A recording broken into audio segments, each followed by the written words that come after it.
अस्सलाम वालेकुम जी माशाल्लाह अज बाबा जी कदीर बट का एक बहुत बड़ा फैन पाकिस्तान दे विच राजा मोहम्मद ओवैस ये तकरीबन 7 महीने पहला मैनू मिलण आया सी मैं वो मूवी में अपलोड की सी जी जी अज ये फिर साडे कोल साडा मेहमान बनया ते हेलो जी एक ले लो ऐशा और लो बाबा और बस क्यों बाबा हुण तुहानू शेर सुनाइए केड़ा शेर सुनना सी दसो मामू माँ की शान माँ मात है माजान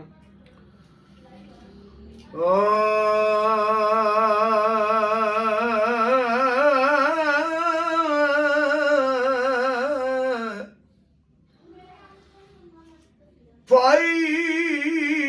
पाइया दे ए दर्दियों दे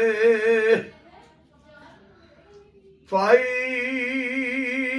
पाइया दिया बावा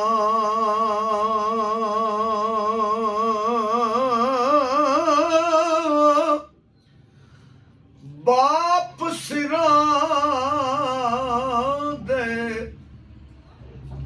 ताज मुहम्मद मावा ठंडिया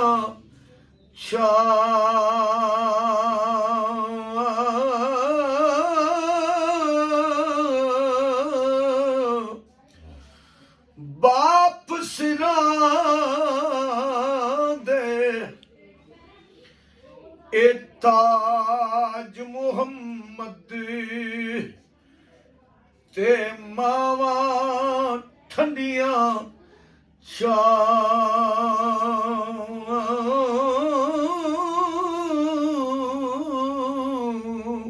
हूं दसो और क्या सुनावा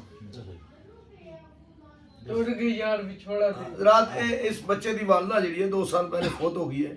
तो मैंने हुक्म दिता है इन्हें अल्लाह ताला कि मां की शान हूं दूसरा केड़ा है माल शान बोल नहीं दूआ शेर के टुर गए टूट गई यार बाबा बताने वाले बिछोड़ा दे टुर गए यार मोहब्बत वाले नाल ही ले गए आसे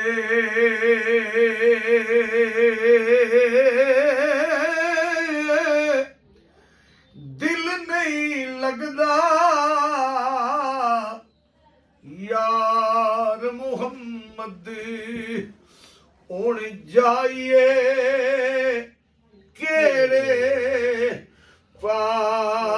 पासे